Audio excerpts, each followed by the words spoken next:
So QQQ is one of the world's largest tech ETF, and for a fact that the RHB ISFT has outperformed QQQ, as the old saying goes, the proof is in the pudding. Now, what drove the outperformance? I think you really have to look behind the scenes. Is for a fact that Janus Henderson, as the investment advisor to the fund, has managed one of the oldest and largest tech fund in the entire world. I think that gives you a lot of credentials. One of the portfolio managers, Richard Claude, he has 23 years of tech investing experience. They have seen it all, technology that changed the world and technology that overpromised and delivered nothing. So in this new inflection point, you really have to leave it to the experts. Now, the second bit in terms of momentum, we think it can still continue. Why? We liken this to the iPhone moment.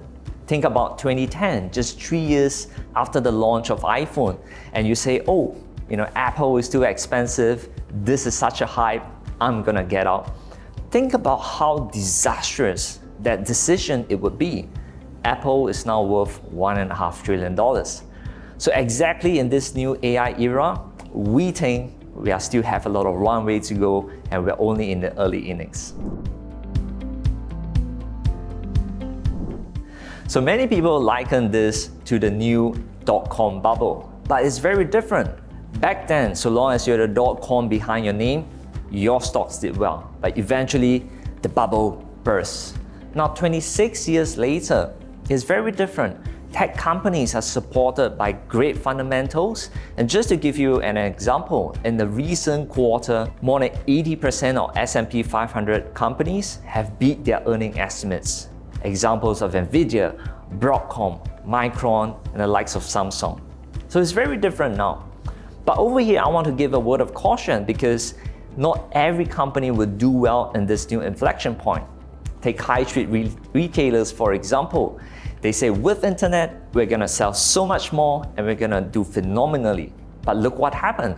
Amazon came in, just did it better, did it faster, and the famous Jeff Bezos quote, your margin is my opportunity.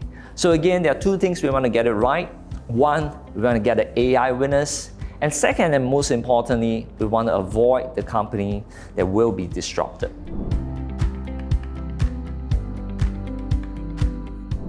Yeah, so I think my piece of advice is you cannot rely on traditional media as a perfect cure for your portfolio and rely on acronyms. I think we have seen many variations of it. Back then we have the BRICS, and then the FANGs, and then MAC 7, and now we have the Mangoes.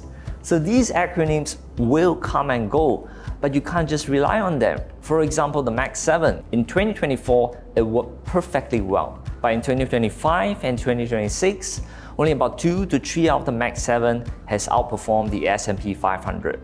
So the piece of advice is that there are broadening opportunities outside the MAC 7, outside the acronyms, and you have to leave it to the experts with active management to uncover the next leaders of tomorrow for you.